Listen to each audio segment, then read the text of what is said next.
Afghan Hindu Sikh community के प्यारे भाइयों और बहनों, राम राम, सत श्री अकाल। मैं मनोहर गावा जर्मनी से फिर एक बार खुला संदेश अफ़गान हिंदूज के नाम के दूसरे भाग के साथ आपकी सेवा में। हमने अपने पहले वीडियो ऑडियो में ओसीआई कार्ड, उसकी ज़रूरत और अफ़गान पासपोर्ट पर इंडियन वीज़े के प्रॉब्लम्स के बारे में बात की।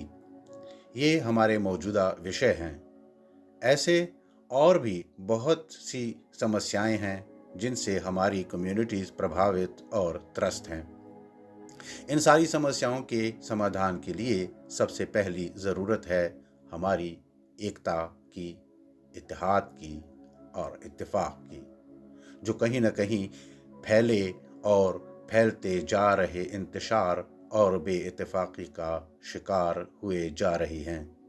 आज के डेट में ज़रूरत है इस विक्षिप्तता को, इस अखंडता को, इस निफाक को रोक लगाने की, और इसको रोकने के लिए सबसे पहले ज़रूरी है इसको समझने की।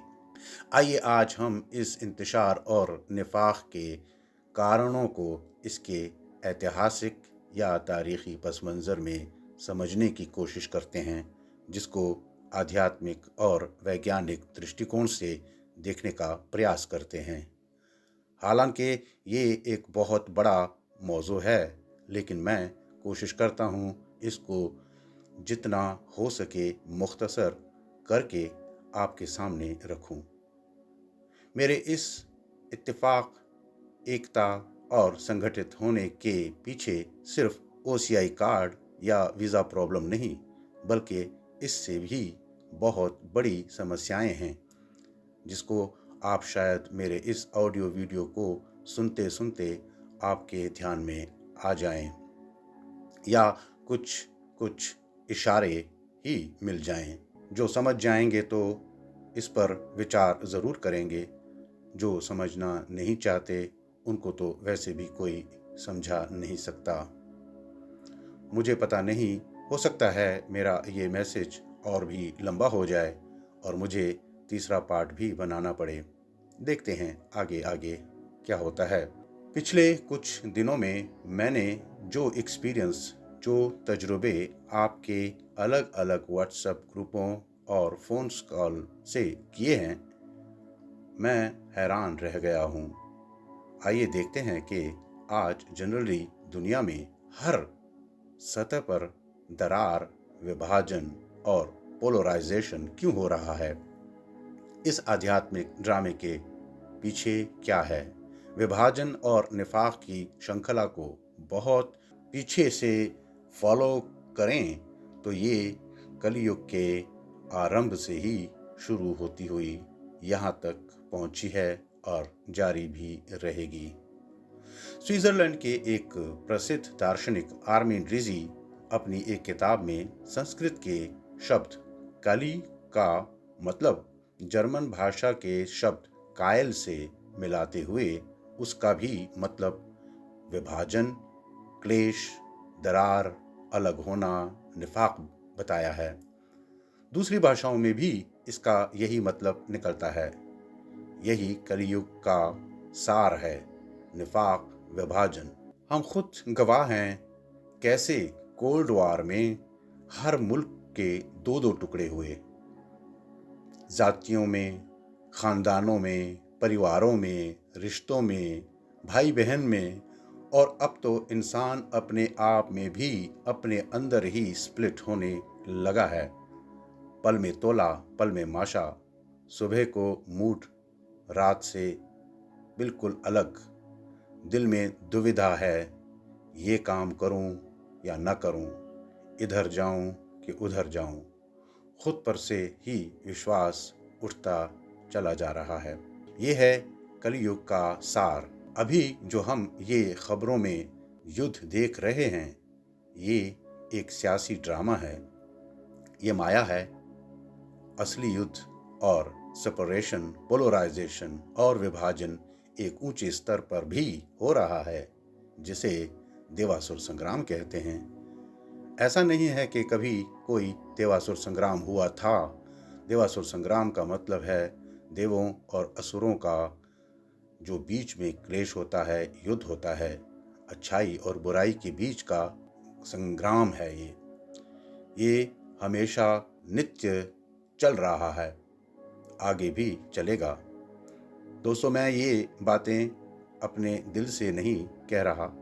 ऐसा सारे धर्मों के ग्रंथों में किसी न किसी रूप में लिखा है। एक नया युग आने वाला है, बिल्कुल उसी तरह जैसे कुरुक्षेत्र के मैदान में लोगों ने खुद चुना था कि किस तरफ जाना है। अगर पोलराइजेशन न होता तो युद्ध भी न होता, लेकिन हमें अपना काम तो करते ही रहना है, अपना कर्म तो करते ही रहना है। अफगान हिंदू सिख समुदाय के लिए मेरा ये एक पैगाम है। आप सुनो न सुनो, मानो न मानो, इसमें आपकी चॉइस है।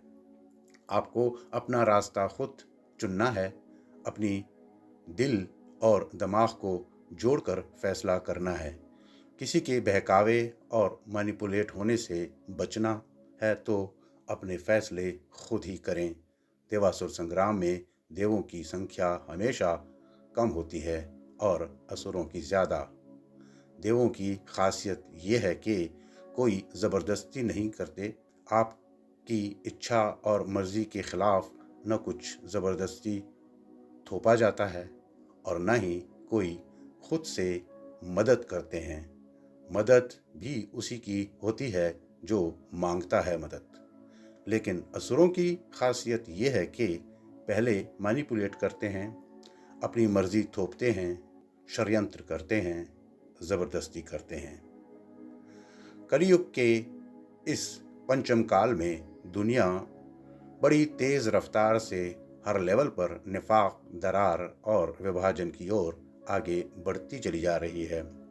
हर जगह बेइत्तेफाकी, फूट, झगड़े अपने ज़ोर शोर से जारी हैं। हम भी कैसे इससे बचे रह सकते हैं? लेकिन डरने की बात नहीं। हर अंधेरी रात के पीछे एक सुबह भी होती है। हर अंधकार के गर्भ में एक चिंगारी छुपी होती है। अब मैं आपको इसका एक और पहलू बताता हूँ। प्यारे भाइयों और बहनों, कुछ समय पहले इंडिया के एक मशहूर एडवोकेट D.K. डुबे, जो एक लॉ टीचर हैं और पढ़ाते हैं, उनका एक यूट्यूब चैनल है। नॉर्मली वो अकेले ही अपने तजज़िये करते हैं, बहुत कम किसी के इंटरव्यू लेते हैं या डिबेट करते हैं।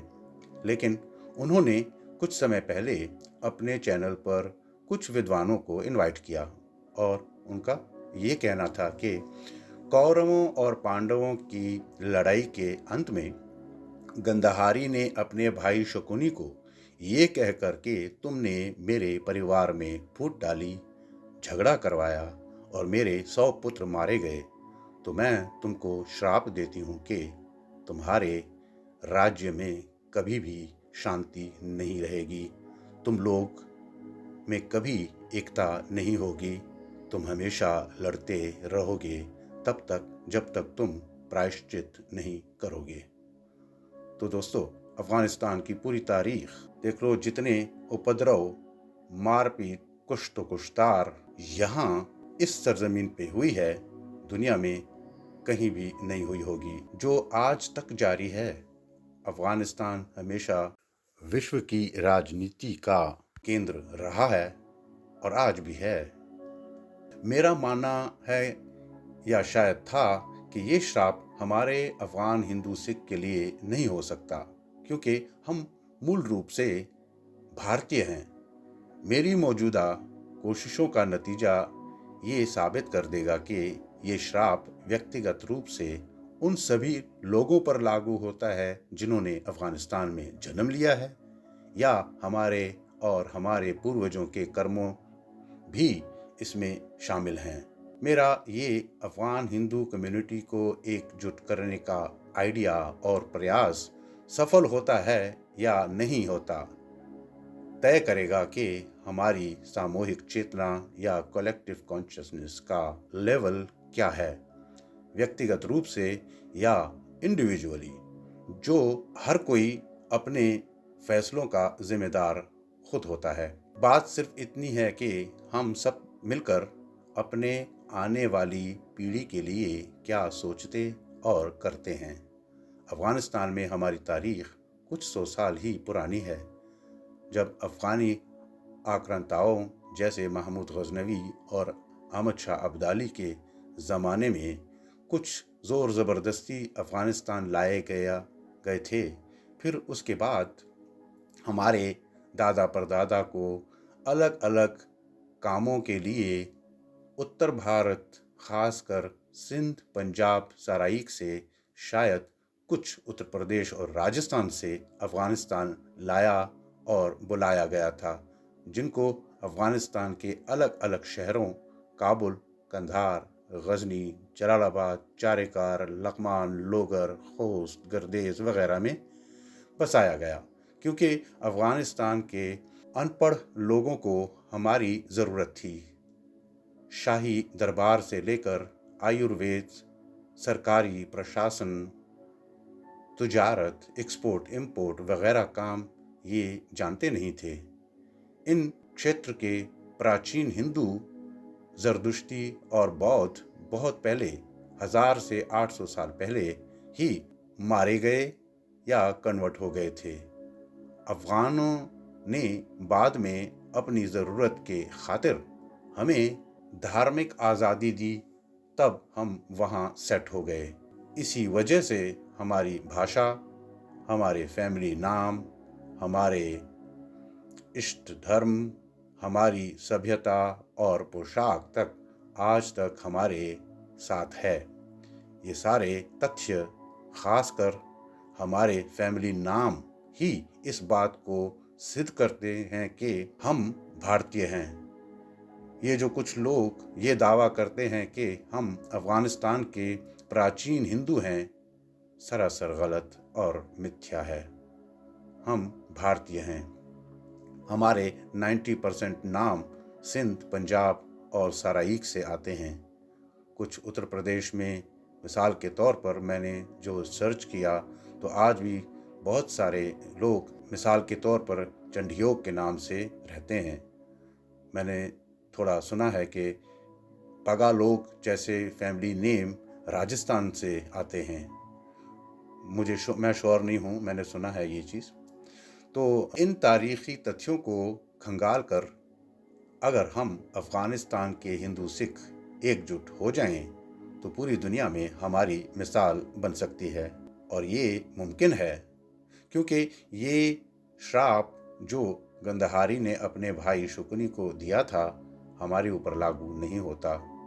लेकिन पिछले कुछ दिनों से जो मुश्किलें मुझे लोगों को संगठित करने में आ रही हैं, जैसे कि हमारी कम्युनिटी के लोग मेरे मिशंस पर रिएक्ट कर रहे हैं, मैं ये सोच रहा हूँ कि कहीं हमारे अफ़गानिस्तान में जन्म लेने की वजह से हम अफ़गानों की श्रेणी में तो नहीं आएंगे।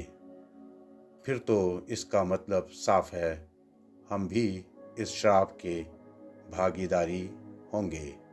फिर सोचता हूँ कि अब तो हम अफ़गानिस्तान में नहीं हैं।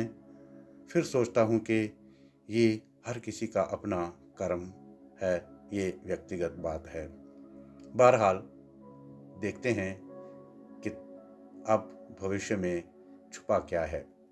जाहिर है कि अफ़गानिस्तान में जन्म लेने से श्राप का असर हमारे ऊपर थोड़ा बहुत होगा ही, लेकिन अगर हम एक हो जाएं तो न सिर्फ हमारी और हमारे बच्चों की मौजूदा सियासी प्रॉब्लम्स हल हो जाएंगी, बल्कि हम दुनिया में अपनी एकता और इत्तेफाक का एक नया इतिहास बना सकते हैं।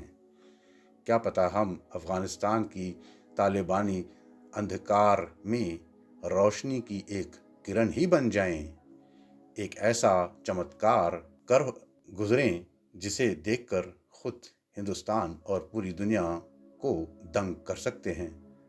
मैं जानता हूँ कि मैं एक बहुत बड़ी बात कर रहा हूँ। ये कोई आइडिया नहीं, ये एक विज़न है। जिस पर शायद आज के कुछ नीम हकीमों और जयचंदों के मजाक का केंद्र भी बने, क्योंकि ये थिंक बिग के आधार पर एक बहुत ही ऊंची परवाज़ है। लेकिन जो समझदार लोग हैं उनको मेरी बात ज़रूर समझ में आएगी। मैं जानता हूँ कि ये कलयुग है और वो भी पंचम काल। ऐसा सोचने वाले लोग संख्या में बहुत कम हैं। उनमें से भी बहुत कम लोग अपनी ज़बान खोलने की जुर्रत रखते हैं। मैं अपने पिछले 25 साल तजुर्बे की बिना पर इतना ही कंक्लूजन दे सकता हूँ कि ये हमारे सामूहिक चेतना का यानी कि कलेक्टिव कॉन्शियसनेस की बात है, जिसमें हमारे व्यक्तिगत कर्म भी शामिल हैं। लेकिन हमारा आज हमारे अपने हाथ में ही है। कुरुक्षेत्र का युद्ध खत्म होने के बाद और कलयुग शुरू होने से लेकर आज तक दुनिया में 5000 छोटे बड़े युद्ध लड़े गए हैं, जो आज तक जारी हैं। हर युद्ध पहले से खतरनाक और घातक रहा है। अब शायद कुछ एक साल, एक गिनती के मुताबिक 2036 तक ये चलेगा। क्या आपको उसको सुनने में रुचि है? तो बताइए, मैं बात आगे बढ़ाते हुए पार्ट 3 बनाऊंगा, वरना इसको यहीं ख़त्म समझिए। राम राम।